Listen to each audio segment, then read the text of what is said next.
గజాననా.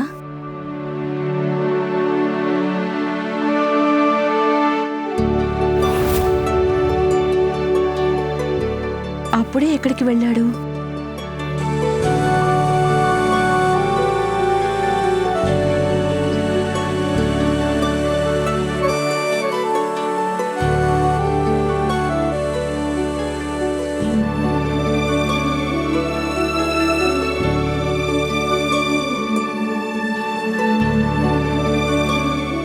ఇంకా సూర్యోదయం కాకముందే తపోస్థలానికి వెళ్ళిపోయినట్లున్నాడు.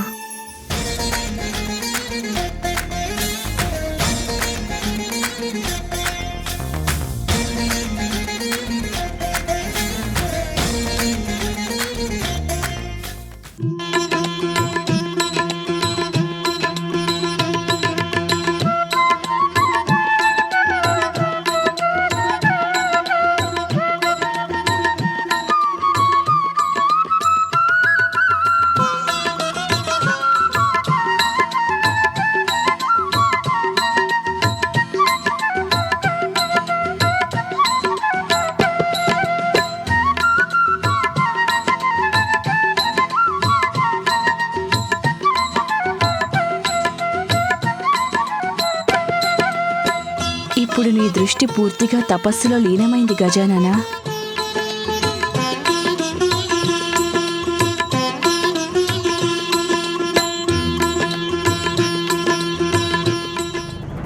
నేను నిన్ను శపిస్తున్నాను.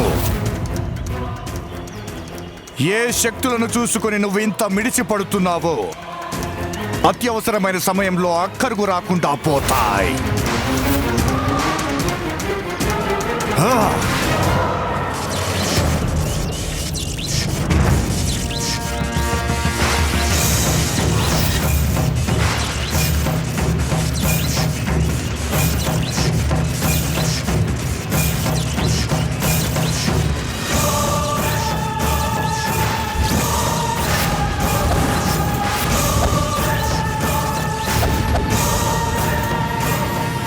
క్షమించండి గురుదేవా, క్షమించండి. దయచేసి అసుర సామ్రాటును క్షమించండి.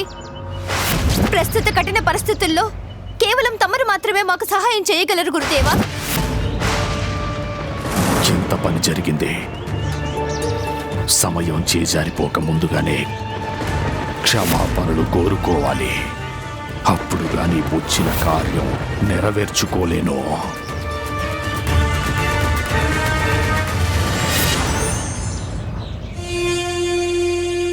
గురువర్య, నేను తమరిని అవమానించడానికి కాదు, తమరి సహాయం పొందడానికి వచ్చాను. ఒక శాపం కారణంగా నేను అసురుడినయ్యాను. ఇప్పుడు మా సామ్రాజ్యంపై ఒక పెద్ద ఆపదొచ్చి పడింది. అసురుల కుల గురువు అయిన కారణంగా కేవలం తమరు మాత్రమే నాకు మార్గం చూపించగలరు. నాపై దయ చూపించండి. నాకు సహాయం చేయండి గురువర్య, సహాయం చేయండి. ఎలాంటి సహాయం కోరి వచ్చావు? మా సమస్యకు పరిష్కారం మాకు ఒక ఉపాయం తెలియజేయండి. మహాదేవుడు పార్వతీదేవిల పుత్రుడు గజాననుని అంతం చేయడానికి ఒక ఉపాయం తెలియజేయండి గురువర్య. అసంభవం! మహాదేవుడి పుత్రుణ్ణి అంతం చేయటానికి నేను ఎవరికి ఏ సహాయము చెయ్యలేను. వెళ్ళిపో ఇక్కడి నుంచి. తక్షణమే ఇక్కడి నుంచి వెళ్ళిపో. వెళ్ళిపోవాలా గురువర్య? ఓ, అర్థమైంది. తమరు సాక్షాత్తు మహాదేవుడి భక్తుడు కదా. అయినా అసురుల పట్ల కూడా తమరికి బాధ్యత ఉంది కదా. తమరు మర్చిపోయినట్లున్నారు గురువర్య. అసురులు తమరిని ఏ పరిస్థితుల్లో గుర్తించారో మర్చిపోయారా? తమరిని ఏ స్థితిలో గురువుగా పదవినిచ్చి గౌరవించిందో మరచిపోయారా మీరు? దేవతలు మిమ్మల్ని మోసగించిన పరిస్థితుల్లో కాదా? ఆపదల్లో ఆదుకున్న వారికి సహాయం చేయాల్సి వచ్చినప్పుడు ముఖం తిప్పుకుంటే ఎలా గురువర్యా?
గజాననుడు చేసే తపస్సు వల్ల తనకి తన శక్తులు తెలిసి వస్తాయి.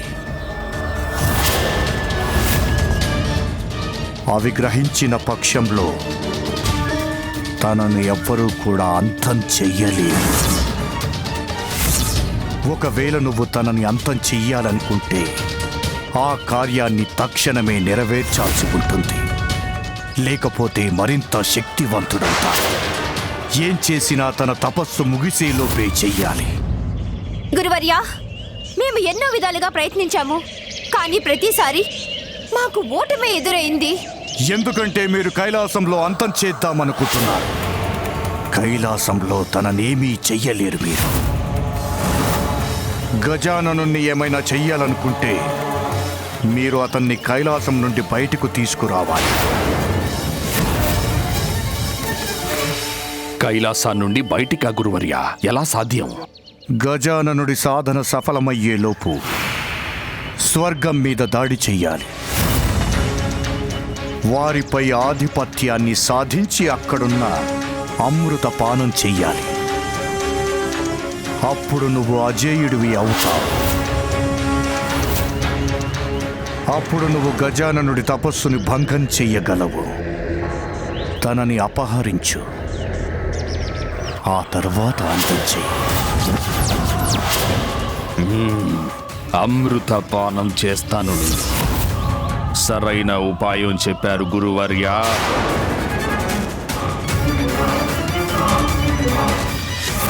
గుర్తుంచుకో సింధూరా, ఇప్పుడు నీకున్న సమయం చాలా తక్కువ. ఈ విషయాన్ని గుర్తుపెట్టుకో.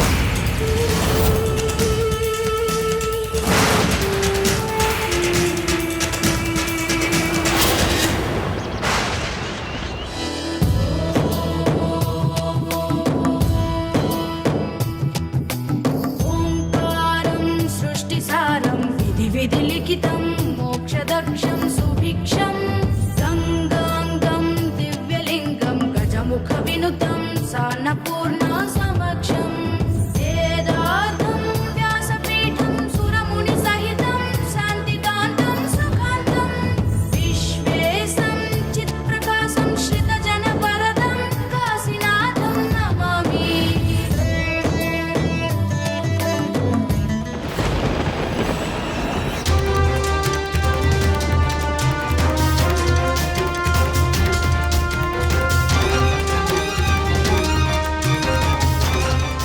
నా మనస్సులో తలెత్తుతున్న అనుమానాలన్నీ ఎలా ఉపశమనమిస్తాయి? పార్వతీదేవి పెద్ద కుమారుడు ఇప్పటికే దేవ సైన్యాధ్యక్షుడి స్థానంలో ఉన్నాడు. ఇప్పుడు చిన్న కుమారుడు తన తపస్సుతో అపారమైన శక్తుల్ని సంపాదించుకోవడానికి ప్రయత్నిస్తున్నాడు. తమరు అకారణంగా చింతిస్తున్నట్లు అనిపిస్తుంది ఇంద్రదేవ. ఈ కఠిన తపస్సును పూర్తి చేయడానికి గజాననుడికి ఎన్నో ఏళ్లు శ్రమించాల్సి వస్తుంది. సూర్యదేవ, ఆపదలెప్పుడు ముందుగా మనకి చెప్పిరావు, హఠాత్తుగా మనపై దాడి చేస్తాయి. మర్చిపోయారా గజానుడి ప్రథమ పరిచయం? మొదటి దెబ్బతోటే దేవతలందరినీ మట్టి కర్పించాడు. ఇప్పుడు మన దేవతలందరూ చేయాల్సిందల్లా ఒక్కటే, అందరూ సిద్ధంగా ఉండడం. ఒకవేళ తన తపస్సులో విజయం సాధిస్తే అప్పుడు దేవతలందరినీ అవమానించక మానడు. అప్పుడు తను నా సింహాసనంలో తప్పకుండా కూర్చుంటాడు.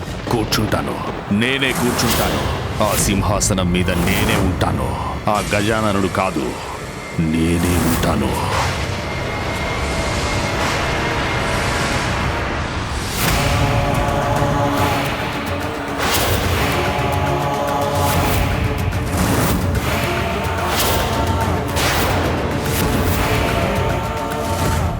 సింధూరా,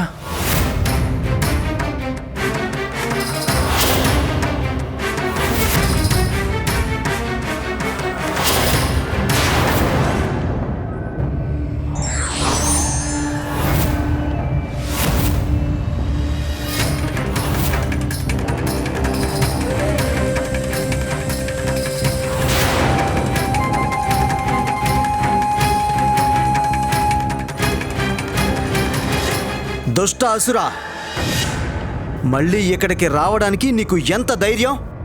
అతిథులను ఆదరించాలి గాని అరవకూడదని తెలీదా? సింధూరా,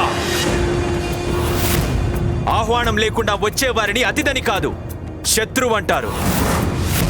ఈరోజు నువ్విక్కడి నుండి తప్పించుకొని వెళ్ళలేవు. అహంకారాన్ని కాదు ఇంద్ర, ఆలోచనని ఉపయోగించు. లేకపోతే చివరికి నేనే వశం చేసుకోవాల్సి వస్తుంది నీ శక్తిని.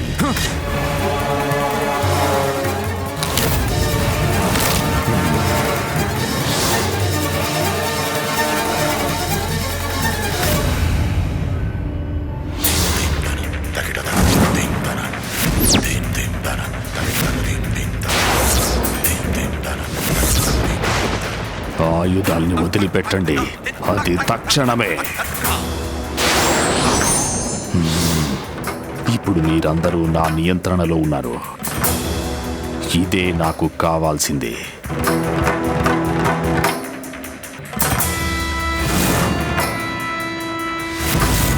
ఇంద్రదేవా, నీ సింహాసనం మీద సర్వ హక్కులు నాకే ఉన్నాయి. కనుక నా దారికి అడ్డు తొలగు.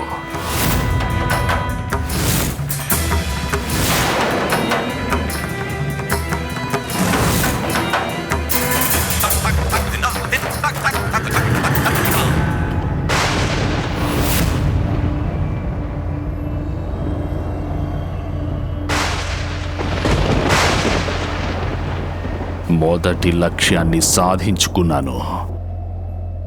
ఇంకా ఏ లక్ష్యం కోసం వచ్చానో ఆ లక్ష్యాన్ని సాధించాలి నేను.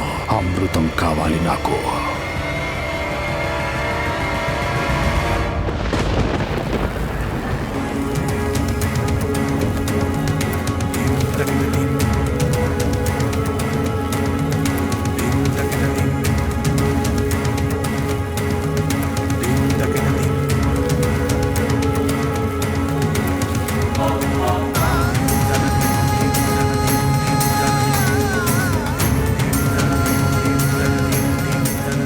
నాలో కొత్త చైతన్యం స్పష్టంగా అవగతమవుతుంది. అంటే నేను తపస్సులో అనంతర స్థాయిని చేరుకోవాల్సి వస్తుంది. ఆ అనంతర స్థాయి ఏమిటనేది నేను ఎలా తెలుసుకోవాలి?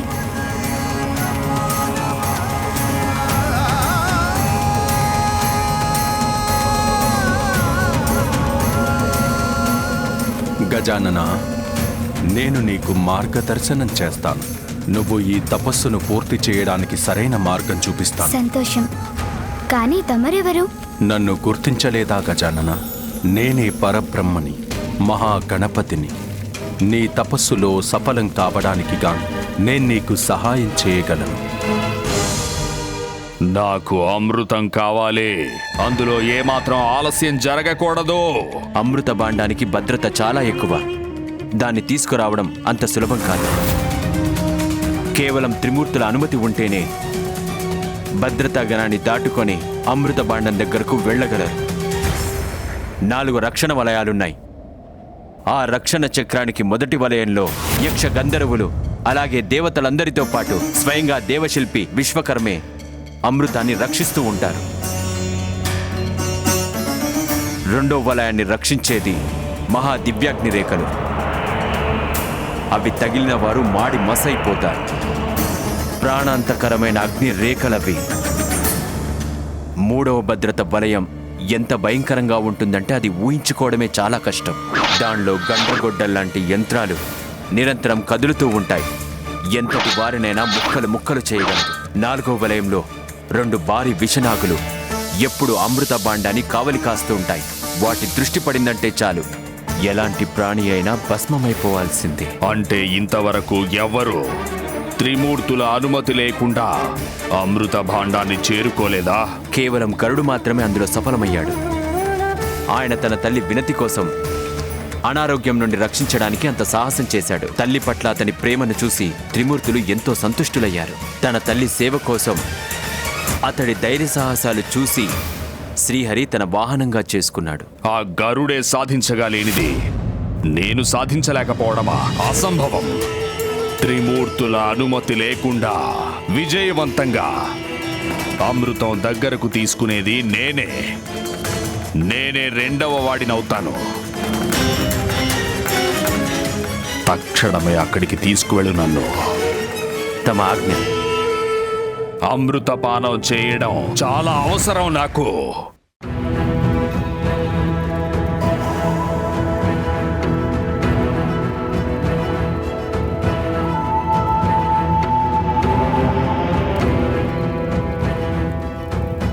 ఇప్పుడు నీ కండ్లు మూసుకో. నీ దృష్టినంతటినీ నీలోని మూలాధార చక్రంపై కేంద్రీకరించు.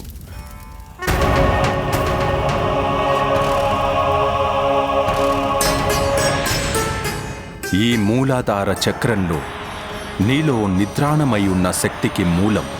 ఇదే కుండలిని శక్తికి ఆధారం. కానీ ఆ శక్తి ఇప్పుడు గాఢమైన నిద్రలో ఉంది. మూలాధారాన్ని జాగృతం చేసి నన్ను చేరుకునే యాత్రను ఆరంభించు.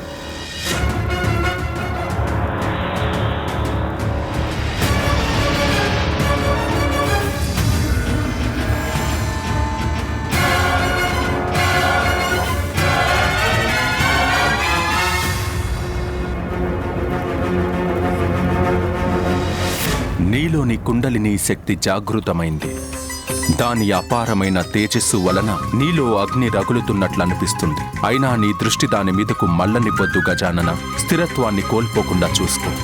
ఈ శక్తి నాలోని ప్రతికూల దృక్పథాన్ని కాల్చివేస్తూ అనుకూల దృక్పథాన్ని వృద్ధి చేస్తోంది. ఈ సమయంలో ఎంత కష్టాన్నైనా సహించక తప్పదు. అందుకు నేను సిద్ధంగా ఉన్నాను. ఎంత బాధనైనా భరిస్తాను. అన్నీ నాలోనే ఉన్నాయి. ఇంకా నేను అందరిలోనూ ఉంటాను.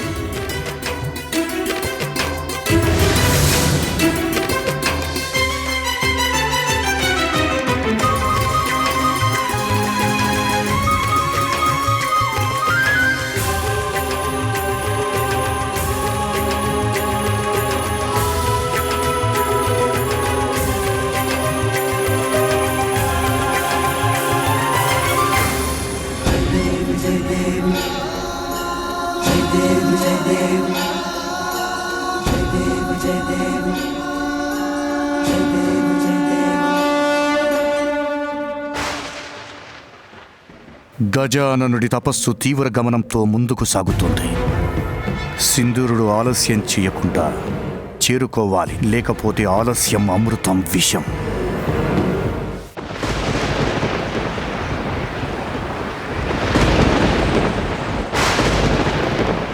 ఈ మేఘాలింత గర్జిస్తున్నాయెందుకో?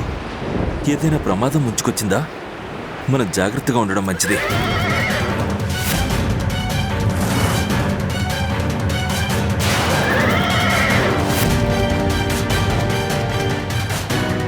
దేవేంద్రుల వారు ఇక్కడ?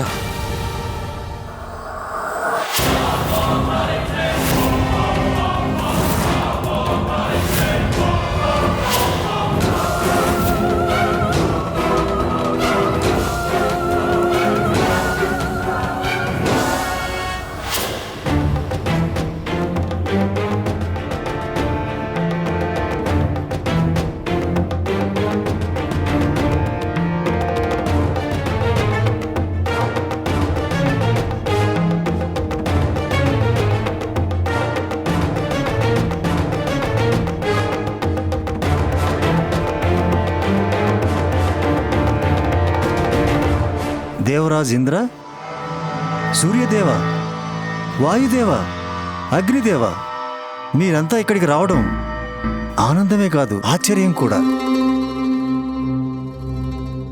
ప్రణామాలు దేవశిల్పి విశ్వకర్మ గారు. ఈ దేవేంద్రుడు ఇక్కడికి అమృతం తీసుకెళ్ళడానికి వచ్చాడు.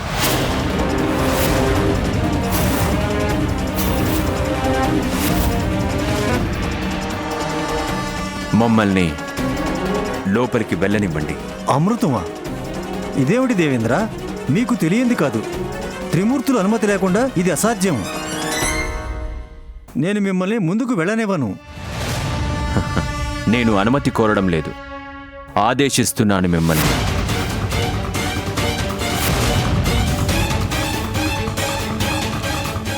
హఠాత్తుగా దేవేంద్రుల వారింత అనుచితమైన ఆదేశాలను ఎందుకు ఇస్తున్నారు?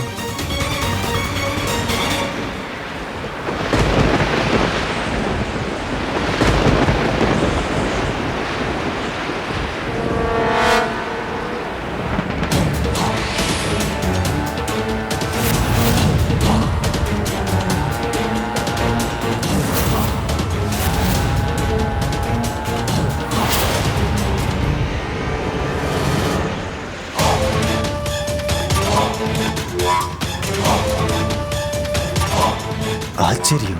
దేవేంద్రుల వారు దేవతలు కలిసి ఒక అసురుని ఇక్కడ తీసుకురావడం ఏంటి?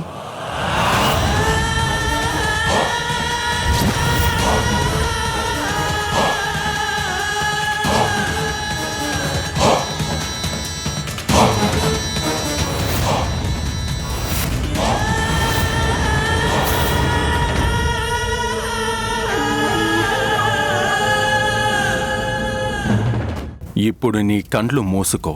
నీ దృష్టినంతటినీ నీలోని మూలాధార చక్రంపై కేంద్రీకరించు. ఈ మూలాధార చక్రంలో నీలో నిద్రాణమై ఉన్న శక్తికి మూలం. ఇదే కుండలిని శక్తికి ఆధారం. కానీ ఆ శక్తి ఇప్పుడు గాఢమైన నిద్రలో ఉంది. మూలాధారాన్ని జాగృతం చేసి నన్ను చేరుకునే యాత్రను ఆరంభించు.